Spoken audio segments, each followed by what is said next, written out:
मुस्तफा सदियां गुजरी अर्श आजम पर गए थे मुस्तफा। हमको अब तक वो नबी का, हमको अब तक वो नबी का आना जाना याद है। वाह वाह वाह, जिंदाबाद, सुभान अल्लाह। नारे तकबीर, नारे रिसालत, नारे गौसियत, मसलके आला हजरत, फैजाने गौसे आजम, जश्ने दस्तार बंदी, नारे तकबीर जिंदाबाद। बहन कह रही है हाँ मैं मुसलमान हो गई हूं। उमर को गुस्सा आया, बहुत मारा बहुत मारा बहुत मारा, बदन लहूलुहान हो गया, खून के फव्वारे निकलने लगे। काफी देर के बाद होश आया। उमर ने पूछा अब क्या बोलती है तू? कहने लगी ला इलाहा इल्लल्लाहु मुहम्मदुर रसूलुल्लाह। सुभान अल्लाह। फिर मारा, इतना मारा कि बेहोश हो गई। काफी देर के बाद होश आया। उमर ने कहा जान ले लूंगा, बोल क्या बोलती है तू? कहने लगी जान तो दे दूंगी, ईमान नहीं दूंगी। वाह वाह वाह, जिंदाबाद, सुभान। फिर मारा, इतना मारा, बदन लहूलुहान है, खून के फवारे निकल रहे हैं, जिसमें छलनी चलनी है। काफी देर के बाद होश आया। उमर कह रहे हैं अब क्या इरादा है, बोल। तो बहन कह रही है जी भर के मुझको तख्ते मशक़े सितम बना, जी भर के मुझको तख्ते मशक़े सितम बना, जी भर के मुझको तख्ते मशक़े सितम बना, जी भर के मुझको तख्ते मशक़े सितम बना। तू मेरी कोई फिक्र न कर, मैं नशे में हूँ। वाह वाह वाह वाह। बहन कह रही है कि तू हो के तुरशिरु मुझे ईज़ा हजार दे, तू हो के तुरशिरु मुझे ईज़ा हजार दे। ये वो नशा नहीं जिसे तुरशी उतार दे। वाह वाह, बेशक। अब उमर घबरा गए, सोचने लगे कि आखिर मोहम्मद अरबी के कलमे तैयबा में वो कौन सी ताकत है। जुमले को गौर से सुनिएगा और तख्ते दिल पे लिखिएगा। वो सोचने लगे आखिर कलमे तैयबा में वो कौन सी तासीर है कि जो मुसलमान हो जाता है जान तो दे देता है, ईमान नहीं देता। बेशक बेशक। उमर ने सोचा कि मैं भी कलमा पढ़ के देखता हूं कि वो ताकत है कौन सी। अल्लाह अकबर, उनकी आंखें अश्क बार हो गई और कहने लगे मेरी बहन जरा कुरान शरीफ की वो तिलावत तो कर जिससे मेरे दिल में इनकलाब बर्पा होने लगा था। गुस्ल किया, सूरह ताहा की तिलावत हुई। कल्बे उमर मुनव्वर मुजल्ला मुज़क्का मुसफ़्फ़ा हुआ। आंखों से आंसू जारी है। प्यारे नबी की बारगाह में अब उमर चले जा रहे हैं। हजरत अमीर हमजा दरवाजे पे तशरीफ फरमा थे। मुस्तफ़ा जान रहमत हुजरे में तशरीफ फरमा थे। अमीर हमजा की नजर पड़ी। अमीर हमजा ने कहा ओ उमर, अगर तेरी नीयत ठीक है तो बिस्मिल्लाह, और नीयत में फुतूर है तो तेरी ही तलवार होगी, तेरी ही गर्दन होगी। बाबा बेशक बेशक। आवाज मेरे नबी की समात से टकरा गई। आका ने फरमाया ओ अमीर हमजा आप किससे बात कर रहे हैं? अर्ज किया या रसूल अल्लाह, उमर आ रहा है, हाथ में तलवार लेकर आ रहा है। आका ने फरमाया आने दो, उमर को आने दो, उमर को आने दो। मैंने उमर को अल्लाह ताला से मांग लिया है, मांग लिया है। मकसूद मुस्तफ़ा है उमर, मतलूब मुस्तफ़ा है उमर, तमन्नाए मुस्तफ़ा है उमर, आरज़ुए मुस्तफ़ा है उमर, दुआए मुस्तफ़ा है उमर, ताकत इस्लाम का नाम है उमर। सबने देखा, कदमे नबी में गिरकर उमर ने कहा या रसूल अल्लाह आप सच्चे हैं, आपका दीन सच्चा, किताब सच्ची, नबूवत सच्ची, रिसालत सच्ची, ला इलाहा इल्लल्लाह मुहम्मदुर रसूलुल्लाह।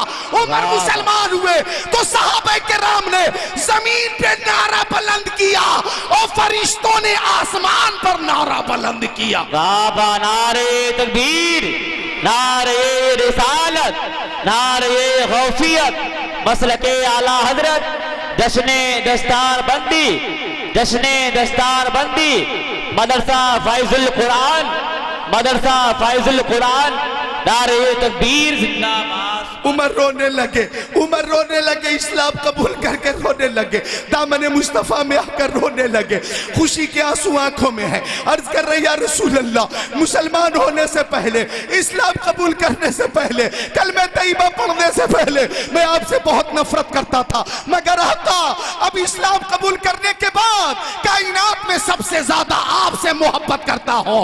एक खेड़ा वालों, नबी आजम ने जहां में पयामे मौला सुना के छोड़ा, जो झुक रहे थे पुतों के आगे, खुदा के आगे झुका के छोड़ा। उमर थे गुस्से में चूरतने चले थे आका को कत्ल करने, निगाह लुत्फो करम उठी तो उन्हें भी कलमा पढ़ा के छोड़ा। वाह वाह, जिंदाबाद जिंदाबाद, सुभान अल्लाह सुभान अल्लाह। उन्हें भी कलमा पढ़ा के छोड़ा। उमर ये कहते हुए चले थे 40वां नहीं होने दूंगा, 40वां नहीं होने दूंगा, 40वां नहीं होने दूंगा। लेकिन आका ने फरमाया उमर 40वां तुम ही हो, 40वां तुम ही हो, 40वां तुम ही हो, 40वां तुम ही हो। और जब सुन्नियों ने देखा कि 40वां उमर इब्ने खत्ताब है, तो सुन्नियों ने कहा हम सब कुछ छोड़ सकते हैं लेकिन 40वां नहीं छोड़ेंगे, 40वां नहीं छोड़ेंगे, 40वां नहीं छोड़ेंगे। वो उमर जिनके आता पे शैदा सकर, उस खुदा दोस्त हजरत पे लाखों सलाम। जिंदाबाद जिंदाबाद। शराबे मोहब्बत पीकर, दौलत ईमान लेकर उमर पलट गए। अबू जहल के दरवाजे पे पहुंचे, दरवाजा बंद था। उमर ने दरवाजा खटखटाया, अबू जहल दरवाजा खोल, अबू जहल दरवाजा खोल। सुन, जान लेने गया था मैं, ईमान लेके लौटा हूं। तेरी मां ने दूध पिलाया हो तो निकल बाहर, कर मुकाबला। अबू जहल ने खिड़की खोलकर झांक कर देखा और डर से खिड़की बंद कर ली। अबू लहब के दरवाजे पे आ गए, निकल बाहर, उतबा आ निकल, शैबा निकल, उमय्या इब्ने खल्फ आ, कर मुकाबला। अबू लहब ने खिड़की खोलकर झांक कर देखा, जलाले उमर देखकर डर से खिड़की बंद कर ली।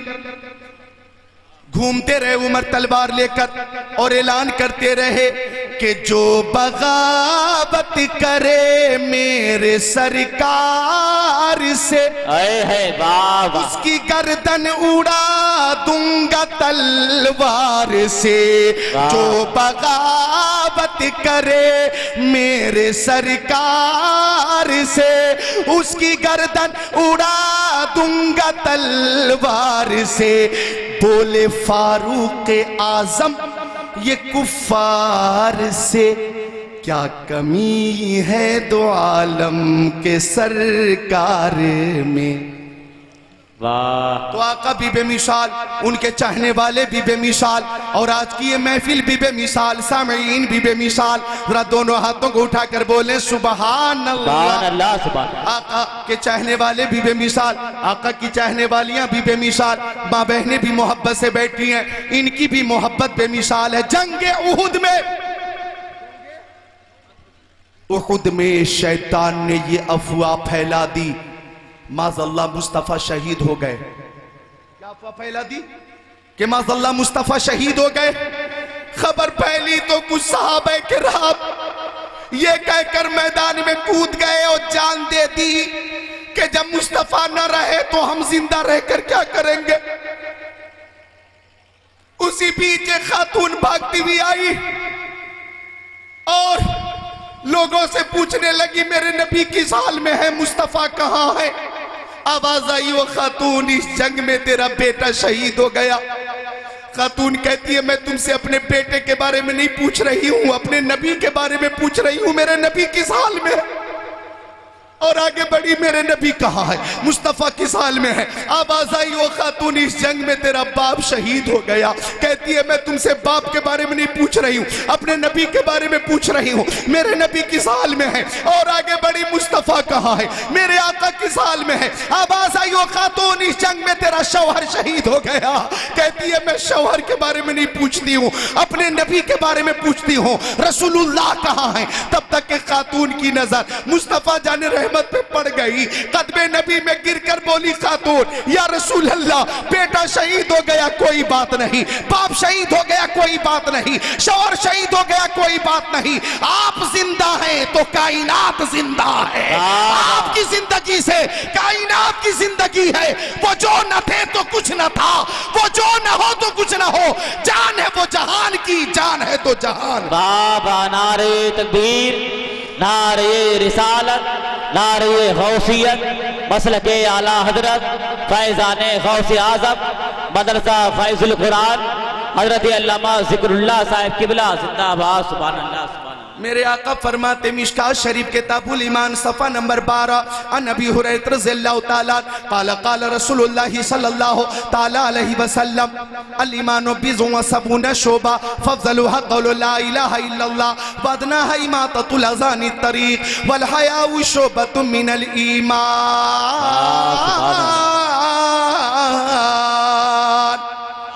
सुभान अल्लाह, सुभान अल्लाह।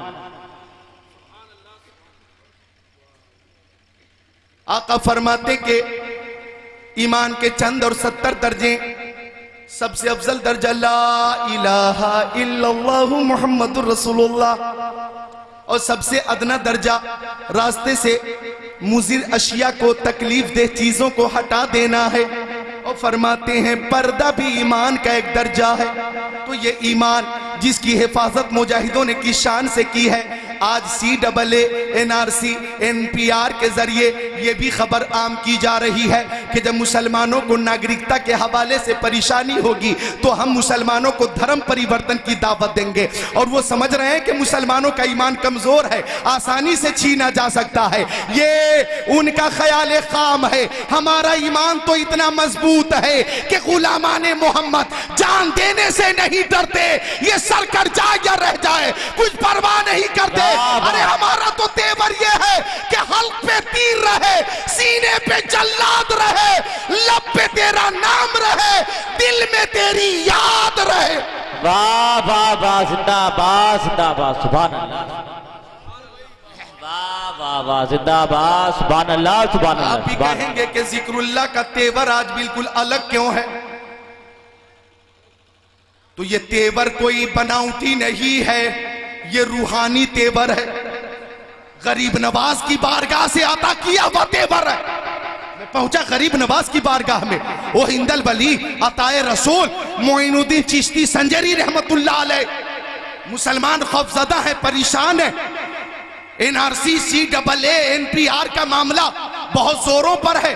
कुछ दुश्मने इस्लाम खुशी का मुजाहरा कर रहे हैं और आपके गुलाम में से बाज ऐसे हैं जो परेशान है।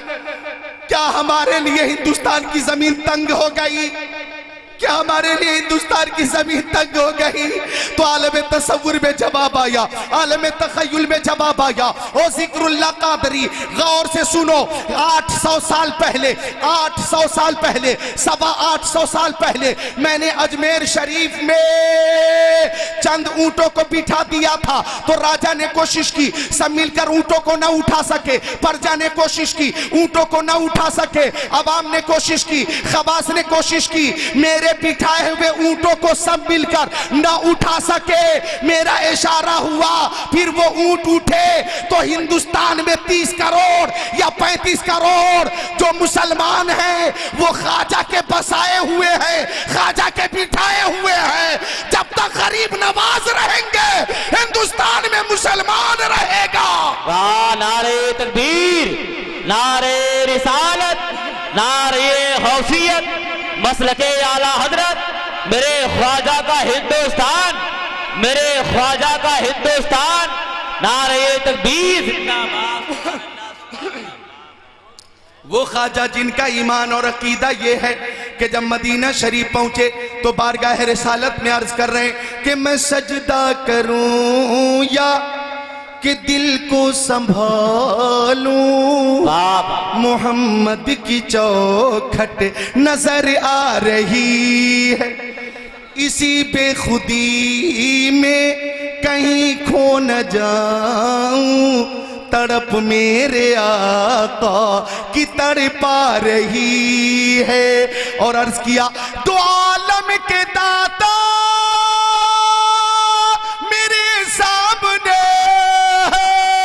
काबे का काबा मेरे सामने है, अदा क्यों न फर्ज़े मोहब्बत करूं मैं, खुदा की खुदाई झुकी जा रही।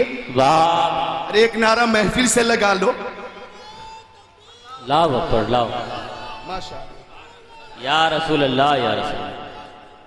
जिंदाबाद जिंदाबाद जिंदाबाद जिंदाबाद। लाओ अकबर, या रसूल अल्लाह। मुसलमानों को सताने की कोशिश मत करो, मुसलमानों को परेशान करने की कोशिश मत करो, क्योंकि हमारे पास जो हथियार है वो अजीम हथियार है, दुआ। क्या है? दुआ। हम अल्लामा याकूब साहब, हम कभी भी तादाद पे भरोसा नहीं करते, हम कभी भी तीर तलवार पे भरोसा नहीं करते, रहमते परवरदिगार पे भरोसा करते हैं। वाह वाह वाह, जिंदाबाद जिंदाबाद। ये हमारा पड़ोसी मुल्क है चीन। क्या? चीन। चीन में एक बीमारी फैल गई है, कोरोना वायरस। कोरोना वायरस बीमारी ऐसी फैल गई कि जिसे लग जा रही है वो मर जा रहा। बहुत मुजीर और मुहलिक मर्ज है कोरोना वायरस। लोग बचने के लिए 3-4 करोड़ लोग अपने घरों में बंद हैं। इस वायरस से बचने के लिए लोग बाहर निकल नहीं पा रहे हैं। कहां हैं? अपने घरों में बंद हैं। और ऐसे ही नहीं बंद है, सर से लेकर पैर तक नकाब पहनकर बंद हैं। सर से लेकर पैर तक नकाब पहनकर बंद हैं। 3-4 करोड़ लोग बंद हैं। कई हजार लोग मर गए, कई हजार लोग अस्पताल में हैं। मैं सोचने लगा कि इतना बड़ा मामला, इतनी बड़ी परेशानी, ऐसी अजीम बीमारी चीन में आई क्यों? तो मेरी रिसर्च और तहकीक में यह बात आई कि यही वो चीन है कि जिसने मुसलमानों की नमाज पे पाबंदी लगाई, अजान पे पाबंदी लगाई, दाढ़ी शरीफ पे पाबंदी लगाई, मुसलमानों के नकाब पर, हिजाब पर पाबंदी लगाई। 10 लाख मुसलमानों को डिटेंशन सेंटर में रखा, डिटेंशन कैंप में रखा 10 लाख मुसलमानों को, और उन मुसलमानों पर जुल्म की इंतहा कर दी। जेल से बदतर जिंदगी। अल्लाह अकबर, बीमार है मुसलमान, इलाज नहीं है, मर गया, भूखा है, खाना नहीं है, अल्लाह अकबर, बिस्तर नहीं है, ठंडा है, कपड़े नहीं है। मजालिम की इंतहा कर दी चीन ने। डिटेंशन कैंप में मुसलमानों को रखकर अल्लाह ताला ने ये बता दिया, ए चीन वालों, होश के नाखून लो, तू मेरे बंदों को डिटेंशन कैंप में बंद करते हो तो कोरोना वायरस डालकर हम तुम्हें घरों में बंद कर देंगे, घरों में बंद कर देंगे। तुम मेरी बंदियों के नकाब पे पाबंदी लगाओगे तो हम मर्दों को भी नकाब पहनने पर मजबूर कर देंगे। बेशक नारे तकबीर, नारे रिसालत, नारे गौसिया, जिंदाबाद, सुभान अल्लाह, जिंदाबाद। बेशक डिटेंशन कैंप में बंद किया, आज वो अपने घरों में बंद है। नकाब पे पाबंदी लगाई तो मर्दों जन सब नकाब पहनकर बंद है। हमारी माँ बहनें नकाब इस्तेमाल करती हैं मसरूर होकर, आज वो पहन रहे मजबूर होकर। इस्लाम की फितरत में कुदरत ने लचक दी है। इस्लाम की फितरत में कुदरत ने लचक दी है। तुम जितना दबाओगे उतना ही ये उभरेगा। बेशक तुम जितना दबाओगे उतना ही ये उभरेगा।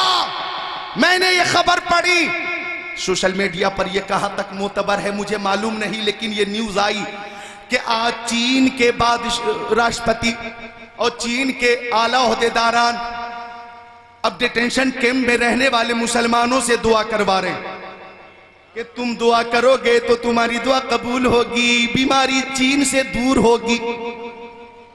अल्लाह अकबर। तो हमारे पास दुआ है, दुआ और एक अजीम हथियार है। जोहर की नमाज, असर की नमाज, मगरिब की नमाज, ऐशा की नमाज, फज्र की नमाज, ये हम पर फर्ज है। आप नमाजों की पाबंदी कीजिए, रिक्कत कल्ब के साथ दुआ कीजिए, इंशाअल्लाह दुआ कबूल होगी, मसाइब व आलाम दूर हो जाएंगे। अल्लाह ताला तौफीक अता फरमाए नमाजों की पाबंदी की। हाथों को उठाकर सब बोलिए इंशाअल्लाह, आमीन या रब्बल आलमीन। तो नमाजों की पाबंदी आप भी करें, माँ बहनों से गुजारिश है आप भी नमाजों की पाबंदी करें। हिंदुस्तान हमारा मुल्क है और हिंदुस्तान से हम मोहब्बत करते हैं, बेशक हम मोहब्बत करते हैं हिंदुस्तान से। हम दुआ करते कि मौला ताला हमारे मुल्क को ऐसी मुजीर मुहलिक बीमारी से महफूज रखे, हमारे मुल्क को मौला महफूज रखे।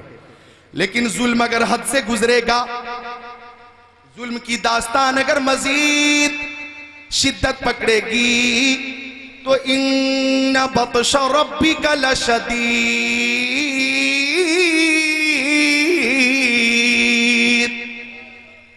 बेशक तेरे रब की पकड़ बहुत सख्त है।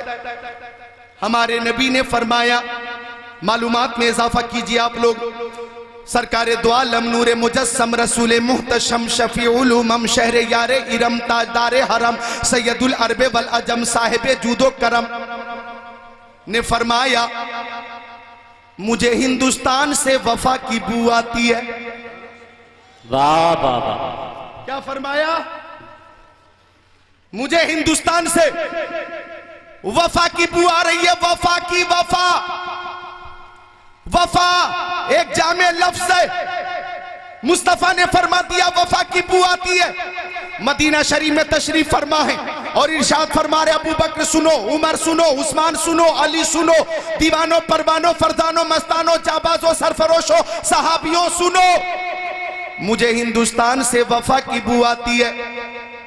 तो मोहब्बत वफा में है, अखलाक भी वफा में है, दयानतदारी भी वफा में है, अमानतदारी भी वफा में है, इनकिसारी भी वफा में है, तवाज़ो भी वफा में है, मरव्वत वफा में है, प्यार वफा में है, मुहिब्बे वतन होना ये वफा का तकाजा है। हुब्बुल वतनी हमारी घुट्टी में है। तो आका ने फरमा दिया कि हिंदुस्तान से वफा की बू आती, वफा की, लिहाजा उलमा इस बात के गवाह है कि हिंदुस्तान का मुसलमान गरीब तो हो सकता है, गद्दार नहीं हो सकता। है जिंदाबाद, सुभान अल्लाह, बेशक। मैंने अभी किशनगंज बिहार में और उड़ीसा में एक चैलेंज किया।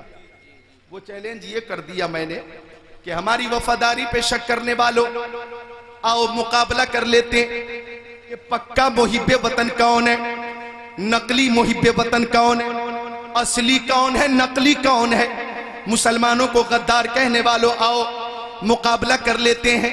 तेल खौलाया जाए कढ़ाई में तेल, और जब तेल खूब खौल जाए तो मैं भी आ जाऊंगा, और उधर से कोई नकली आरएसएस का मुहिब्बे वतन आ जाए, हम जानते हैं उसकी मोहब्बत असली नहीं नकली है, वो भी आ जाए, मैं जिक्रुल्लाह कादरी भी आ जाता हूं, और दोनों तेल में छलांग लगाएंगे, दोनों तेल में छलांग लगाएंगे। रब्बे काबा की कसम, जो हक पर होगा उसको मौला बचा लेगा। हमें इस बात का यकीन है कि हम छलांग भी लगाएंगे तो हिफाजत अल्लाह ताला फरमाएगा।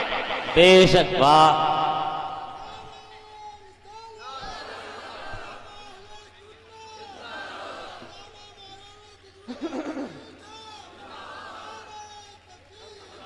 हमारी वफादारी पे शक करते। अरे 1857 में, जरा मालूमात में इजाफा कीजिए आप लोग, मालूमात में इजाफा कीजिए। 1857 में सबसे पहले अल्लामा फजल हक खैराबादी ने जिहाद का फतवा दिया और फरमाया अंग्रेजों से जिहाद करना फर्ज है, फर्ज है, फर्ज है। अंग्रेजों से हिंदुस्तान की जमीन को बचाओ, अंग्रेजों से हिंदुस्तान को पाक करो और जिहाद करो, भगाओ अंग्रेजों को, तन के गोरों को, मन के कालों को। अल्लामा फजल हक खैराबादी ने सबसे पहले जब फतवा जिहाद दिया, काले पानी की सजा अल्लाह तक पर आपने झेली है। अल्लामा किफायत अली काफी ने जब फतवा जिहाद पे अमल किया तो अंग्रेजों ने, जालिमों ने तख्तेदार पे चढ़ा दिया, सूली पे चढ़ा दिया। अल्लामा सैयद किफायत अली काफी मुरादाबादी को जब सूली पे अंग्रेजों ने चढ़ाया तो आप तख्तेदार पर चढ़ते वक्त, तख्तेदार को चूमते वक्त ये फरमाते रहे, आखिरी वक्त में आपने फरमाया कोई गुल बाकी रहेगा ना चमन रह जाएगा, पर रसूलुल्लाह का दीने हसन रह जाएगा। अतलशो कम ख्वाब के पोशाक पे नाजा न हो, इस तने बेजान पे खाली कफन रह जाएगा। जो पढ़ेगा साहिबे लौलाक पे दायम दरूद, आग से महफूज उसका तन बदन रह जाएगा। सब फना हो जाएंगे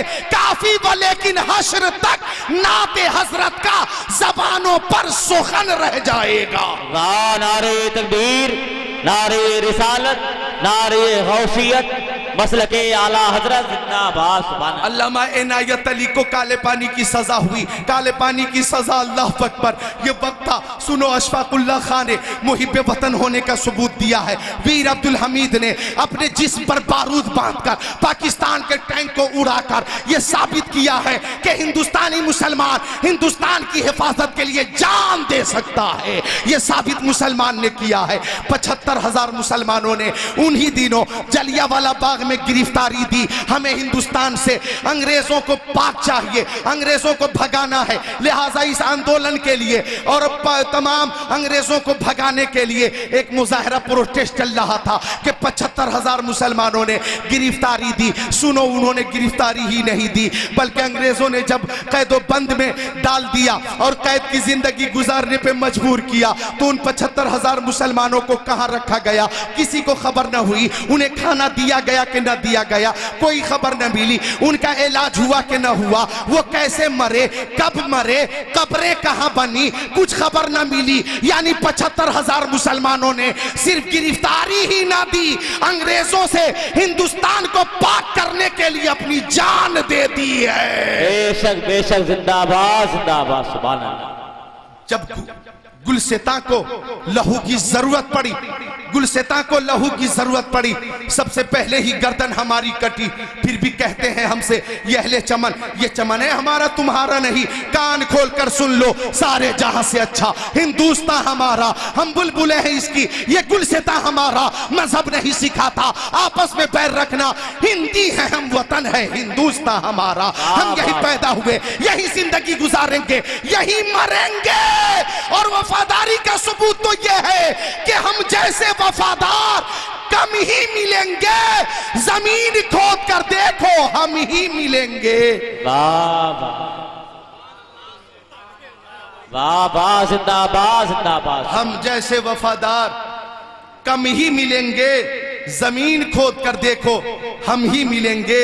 इनको नाज है जिस पर, वो निशानी हम हैं, ताज और लाल किला के यहाँ बानी हम हैं। लिहाजा हम हिंदुस्तानी हैं और हमें कोई सबूत पेश करने की जरूरत नहीं है। ख्वाजा पिया का वो रोजा, वो मजार हमारे लिए वही आधार कार्ड है, वही पासपोर्ट है, वही हमारे लिए सबसे बड़ा सबूत है। बेशक। मोहब्बत से बोलो जिंदाबाद, बोलो हिंदुस्तान जिंदाबाद, हिंदुस्तान, हिंदुस्तान के सारे इंसान। वाह वाह वाह, जिंदाबाद। तो अर्ज कर रहा था मैं कि इस साजिश के बाद भी वो धर्म परिवर्तन में कामयाब नहीं हो सकते, हरगिज नहीं हो सकते।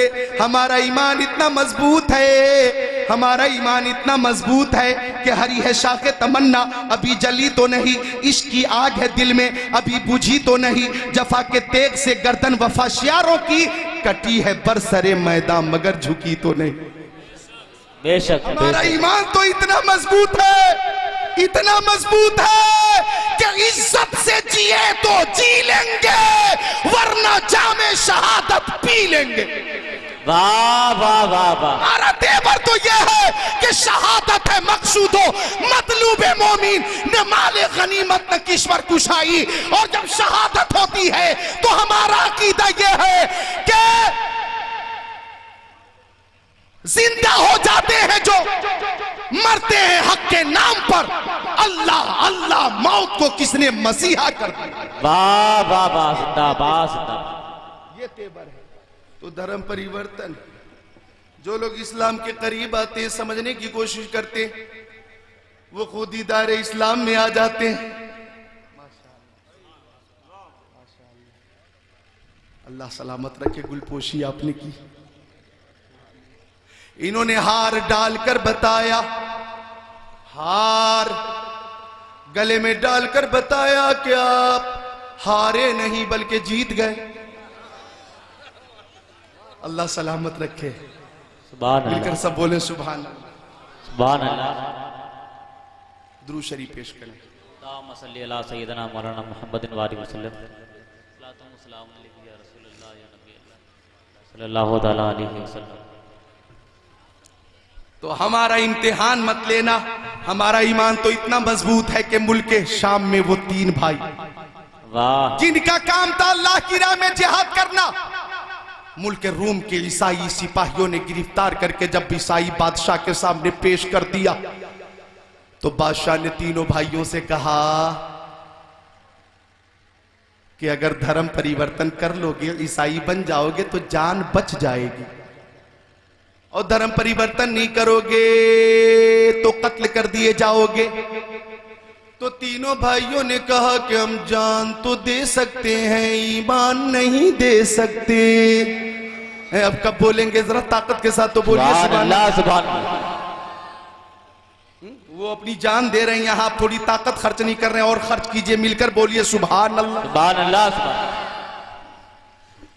तो बादशाह ने तीनों भाइयों से कहा, इन्नी अजअलु फीकुमुल मुल्क व उज़व्विजुकुम बनाती, हम तुम तीनों भाइयों को दौलत भी देंगे, सरबत भी देंगे, हुकूमत भी देंगे, बादशाहत भी देंगे, और अपनी 3 खूबसूरत बेटियों से शादी भी करा देंगे। तो तीनों भाइयों ने कहा, दौलत नहीं चाहिए, सरबत नहीं चाहिए, हुस्नो जमाल की पैकर तुम्हारी बेटियां नहीं चाहिए, हमारे लिए मोहब्बत रसूल काफी है। अब तेल खौलाया गया, बड़े भाई से कहा गया, इधर मौत है इधर जिंदगी, धर्म परिवर्तन करोगे तो जिंदगी मिलेगी, परिवर्तन न करोगे तो मौत मिलेगी, क्या फैसला है तुम्हारा? बड़े भाई ने कहा, वाह मोहम्मदा, और तेल में छलांग लगा दी। बोलो सुभान अल्लाह, सुभान अल्लाह, सुभान। मंजले से कहा गया, तुम्हारा क्या इरादा है? उन्होंने कहा, मैं भी अपने भाई के पास जन्नत में ही जाना चाहता हूँ। बोलो सुभान अल्लाह, सुभान अल्लाह। उन्होंने भी जान दे दी, तेल में छलांग लगा दी। छोटा भाई है, वजीर बोला, मुंह खोला, बादशाह ये हुस्नो जमाल का पैकर नौजवान मेरे हवाले कर दे, एक तरकीब से मैं इसे ईसाई बना लूंगा, मेरे पास एक तरकीब है। बादशाह ने क्या, अगर तू बना लेगा ईसाई, करा लेगा धर्म परिवर्तन, तो मैं तुम्हें माला माल कर दूंगा। लेकर आया वजीर नौजवान को अपने घर, और अपनी बेटी से बोला, ओ मेरी बेटी, तेरे हुस्न के बहुत चर्चे, तेरी एक झलक पाने के लिए मोहल्ले के बच्चे सुबह सुबह लाइन में खड़े रहते हैं, शहर में तेरे हुस्न के चर्चे हैं। तू अपने हुस्न की जाल में फांस कर अगर इस मुसलमान को ईसाई बना लेगी तो बादशाह हमें माला माल कर देगा। बोली वजीर की बेटी, एक ही रात में मैं धर्म परिवर्तन कर लूंगी और करा लूंगी। रात की तन्हाई है, सब सो रहे। अब वजीर की बेटी सज कर संवर कर मेकअप करके कायदे से अपने को आरास्ता करके नौजवान के कमरे में अकेली पहुंच गई, लेकिन देखकर हैरत में डूब गई कि नौजवान कभी क़याम में है, कभी रुकू में है, कभी सजदे में है, कभी सुभान रब्बी अल अज़ीम, कभी सुभान रब्बी अल आला। पूरी रात घूमती रही, नौजवान ने तवज्जो नहीं की। अब लौट कर आई, बाप बोला, मुंह खोला, क्या न्यूज लाई, कहने लगी, ऐसा लगता है कि उसकी इबादत की शब थी, उसने तो मुझे झांक कर भी नहीं देखा। आने वाली रात को खाली नहीं जाने दूंगी। दूसरी रात में पहुंच गई। आज भी नौजवान इबादत में मसरूफ था, जिक्र अज़कार में मसरूफ था, रात भर जिक्रुल्लाह करता रहा। अब सुबह को बोला वजीर क्या खबर लाई, कहने लगी आज भी उसकी इबादत की शब थी, तीसरी शब आई। वो फिर पहुंच गई सजकर संवर कर, नौजवान इल्लल्लाह इल्लल्लाह ला इलाहा इल्लल्लाह ला इलाहा इल्लल्लाह मुहम्मदुर रसूलुल्लाह अंतल हादी अंतल हक लैसल हादी इल्लाहु ला अंतल हादी अंतल हक लैसल हादी इल्लाहु अंतल हादी अंतल हक लैसल हादी इल्लाहु इल्लल्लाह इल्लल्लाह इल्लल्लाह इल्लल्लाह ला इलाहा इल्लल्लाह मुहम्मदुर रसूलुल्लाह रात भर जिक्र और अस्कार में लगा रहा। फिर लौट कर गई, चौथी शब गुजरी, 10वीं 20वीं गुजरी, 25वीं 30वीं रात गुजर गई, 36वीं 37वीं 38वीं रात गुजर, 39वीं गुजर गई, 40वीं रात आ गई। अब जब पहुंची है वो खातून वजीर की बेटी, आज भी नौजवान रुकू में है, कभी सजदे में है, गुंबद खजरा के मकीन के तबस्सुल से दुआ कर रहा, या रसूल अल्लाह उन्जुर हालना या हबीब अल्लाह इस्मा कालना इन्ननी फी बारहम मिन मुगरकुन खुसियती सहिलना इश्कालना लिखमसतुन फी बिहा हर्रल ममाइल हातिम अल मुस्तफा वल मुर्तजा वबनहुमा वल फातिमा। आगे बढ़कर वजीर की बेटी बोली, ओ नौजवान तू किस मिट्टी का बना है कि तू मेरी तरफ तवज्जो ही नहीं करता। ओ नौजवान मेरे हुस्न के बहुत चर्चे हैं, लेकिन तेरी निगाहों में वो कौन सा हुस्न है जो हुस्न मेरे हुस्न पे गालिब है। तो कहने लगा नौजवान मैं मुस्तफा के जामे मोहब्बत का मस्त हूँ। हर आशिक बोलेगा, हर आशिक बोलेगा मैं मुस्तफा के जामे मोहब्बत का मस्त हूँ। ये वो नशा नहीं जिसे तुरशी उतार दे। वाह वाह वाह। अल्लाह अकबर। कहने लगा नौजवान के जब तसव्वुर में वो आने जाने लगे, नारे तकबीर, नारे रिसालत, नारे गौसियत, औलादे गौसे आजम, नारे तकबीर, नारे रिसालत जिंदाबाद।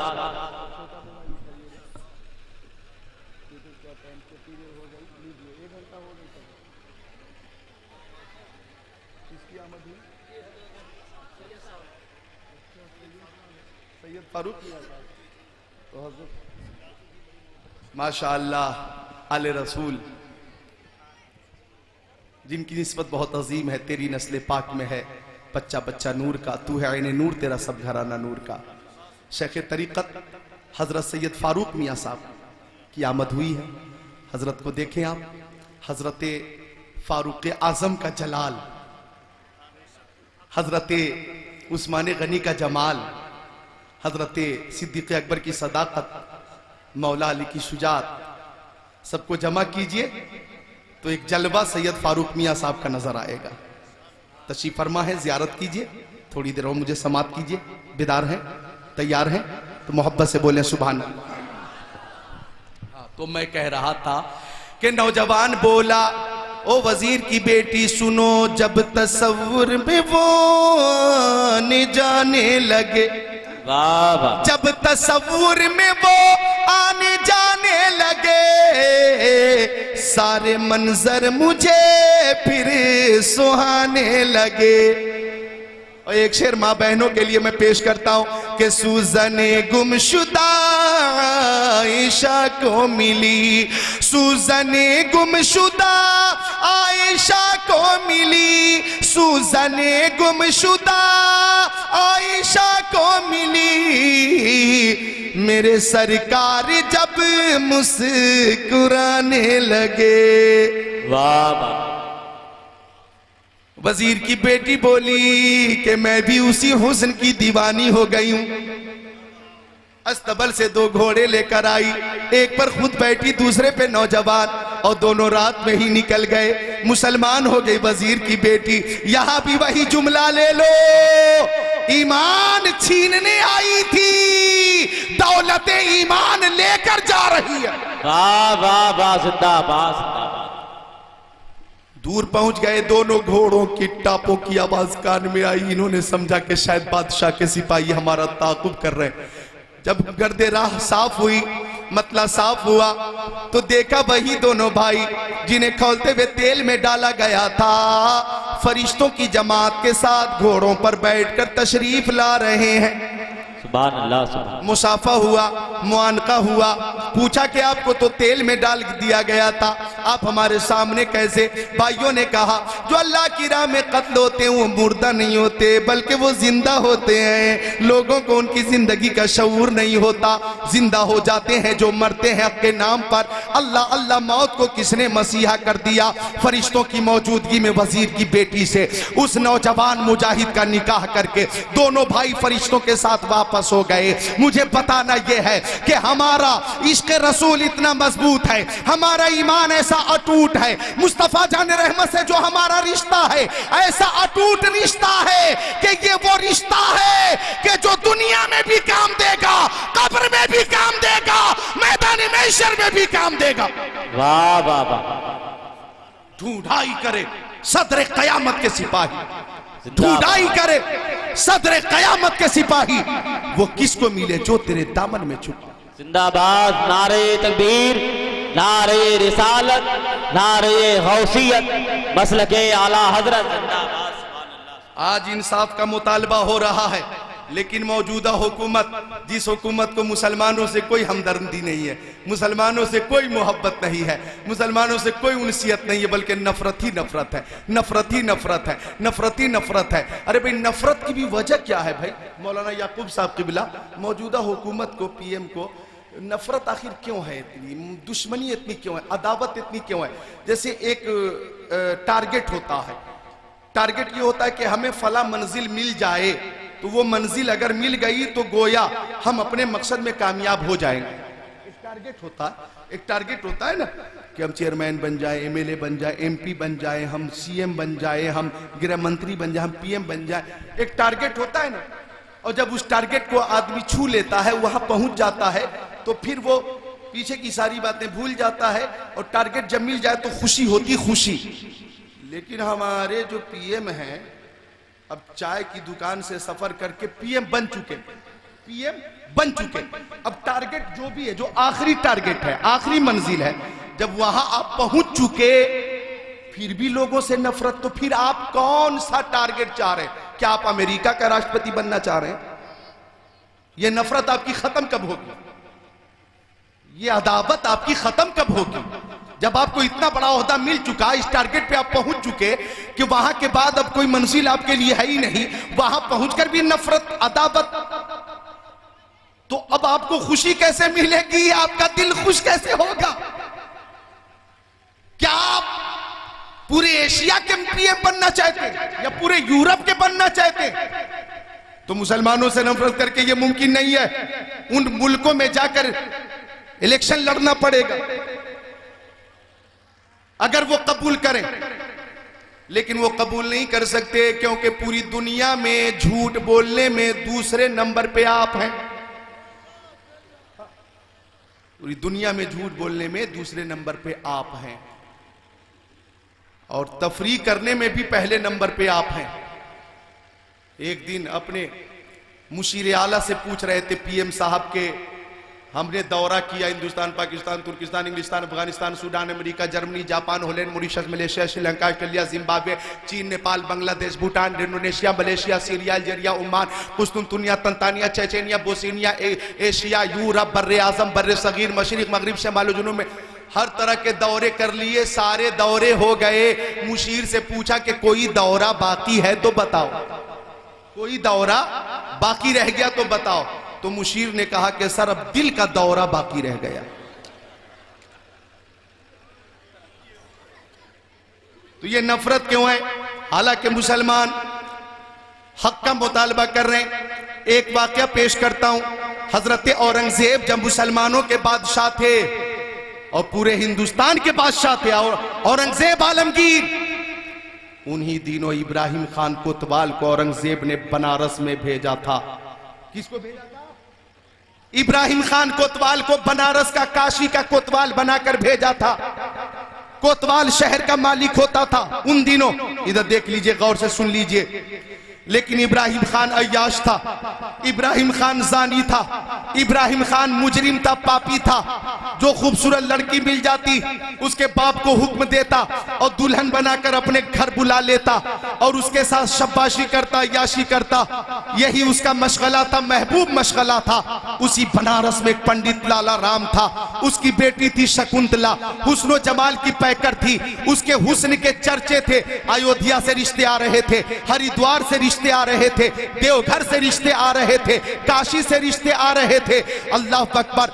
यकीनन हुस्न जमाल की वैसी पैकर थी कि बनारस के नौजवान उसकी एक झलक पाने के लिए बेकरार रहते थे। जब सिपाहियों ने बताया इब्राहिम खान को कि सर पंडित लाला राम की बेटी हुस्न जमाल की पैकर है और शहर में उसका कोई नजीर नहीं, उसकी कोई सानी नहीं है, उसकी नजीर नहीं है, तो पंडित लाला राम को बुलाकर इब्राहिम खान ने कहा अपनी बेटी को दुल्हन बनाकर मेरे हवेली में पहुंचा देना, 8 दिन का वक्त देता हूं।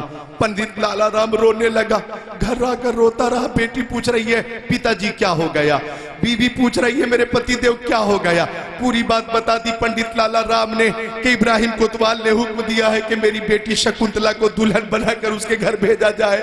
मेरी बेटी हुस्न जमाल की पैकार, मैं इज्जत को तार तार करने के लिए उस जालिम के हवाले नहीं करूंगा। इससे पहले कि दुल्हन बनाकर मैं अपनी बेटी को भेजूं, मैं गंगा में डूबकर आत्महत्या कर लूंगा, जान दे दूंगा।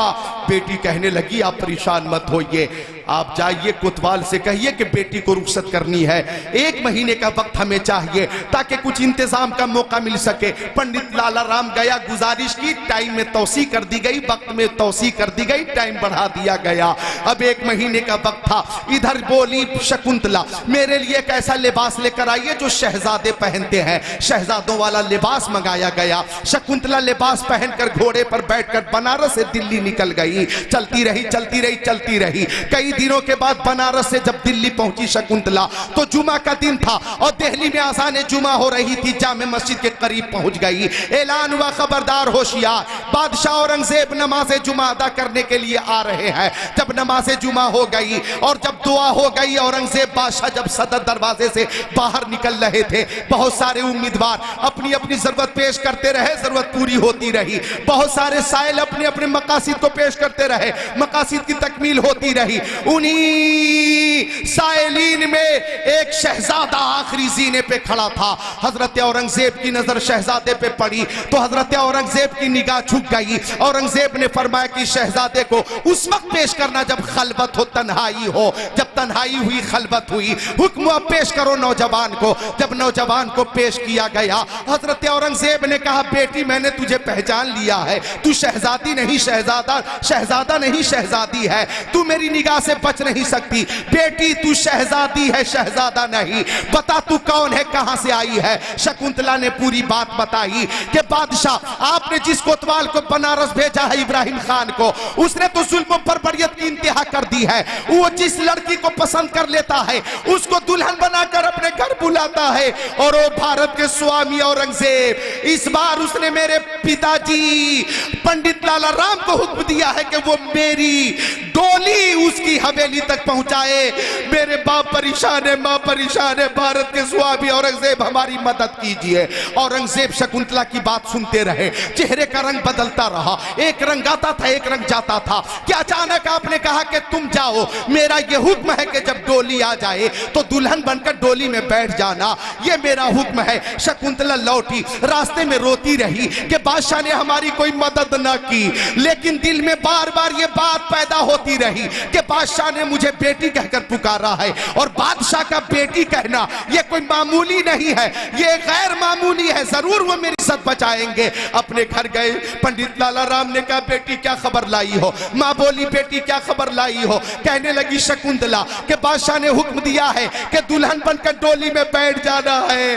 बेनीलो मराब देखकर पंडित लाला राम रोने लगा, उसकी बीवी रोने लगी। तारीख आ गई, डोली आ गई, शकुंतला बैठ गई, डोली चली। इब्राहिम खान कोतवाल खुशी से झूम रहा था कि बनारस की सबसे खूबसूरत शहजादी आज मेरी दुल्हन बन रही है। और वो नफ्स का बंदा खुशी से झूम रहा था, दोनों हाथों से पैसे लूटा रहा था, दोनों हाथों से पैसे लूटा रहा था।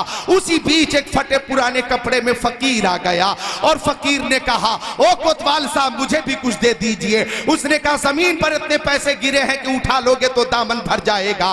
कहने लगा फकीर, नहीं नहीं, मुझे तो आपकी जेब खास से कुछ चाहिए। कोतवाल ने जेब में हाथ डाला तो फकीर ने फटा पुराना कपड़ा उतारा। सबने देखा सामने बादशाह औरंगजेब खड़े थे, बादशाह औरंगजेब खड़े थे। बादशाह औरंगजेब ने कहा, कोतवाल क्या मैंने तुझे इसीलिए भेजा था कि मेरी रियाया पे जुल्म करे? क्या मैंने तुझे बनारस का, काशी का कोतवाल इसलिए बनाया था कि तू मेरी रियाया की बहु बेटियों की इज्जत पे हाथ डाले? अरे जालिम, क्या तू जानता नहीं कि मुसलमान बादशाह के तहत और उसकी मातहत जितनी कौमें रहती है, हर कौम की हिफाजत करना उसका सबसे बड़ा फरीजा होता है। बेशक, जिंदाबाद। नारे तकबीर, नारे रिसालत, नारे गौसियत, मसलके आला हजरत फैजाने गौसे आज़म। मेरी रियाया में चाहे हिंदू हो के ईसाई हो, सिख हो के पारसी हो, सबकी इज्जत की हिफाजत करना मेरी जिम्मेदारी है। जानो माल की हिफाजत करना ये मेरा फरीजा है। लिहाजा जालिम, तूने मेरी रियाया में से पंडित लाला राम की बेटी शकुंतला पे तूने शैतानी नजर डाली है। आज मैं तुझे इबरतनाक सजा दूंगा। दो हाथी मंगाए गए, एक हाथी इधर है, एक हाथी इधर है। इस हाथी की टांग में रस्सी बांधी गई और इस हाथी की टांग में भी रस्सी बांधी गई और इब्राहिम खान कोतवाल की दोनों टांग में रस्सी बांध दी गई और दोनों हाथी को मुखालिफ समत में चलाया गया और बीच से चीर दिया गया इब्राहिम खान को। बनारस में औरंगजेब बादशाह के हुक्म से बीच से चीर कर फरमा दिया कि जो भी मेरी रियाया पे जुल्म करेगा उसको वही सजा मिलेगी, यही सजा मिलेगी जो इब्राहिम खान को मिली है। अल्लाह अकबर। डोली वापस की गई। या रसूल अल्लाह, जिंदाबाद, जिंदाबाद, जिंदाबाद,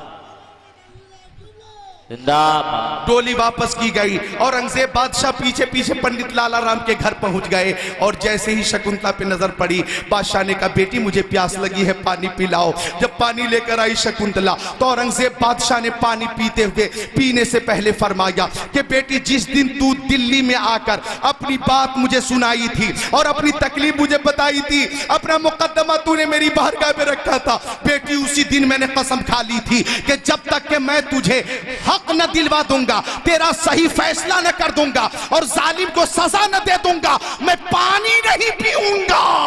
मैंने ये कसम खा ली थी, आज पानी पीता हूं बेटी।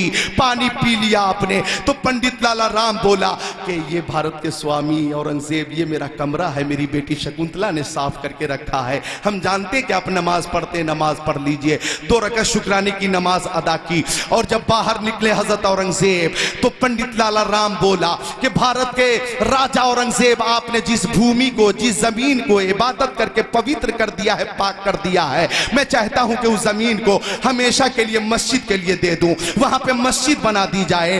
वहां पे मस्जिद बना दी गई थी। बनारस में वो मस्जिद आज भी धरेरा की मस्जिद मशहूर है। मैंने वो मस्जिद कई बार देखी है। धरेरा की मस्जिद काशी में, बनारस में आज भी मौजूद है। उस जमाने में एक तख्ती लगाई गई थी, शकुंतला का भी नाम लिखा गया था, पंडित लाला राम का भी नाम लिखा गया था और औरंगजेब बादशाह का भी नाम लिखा गया था।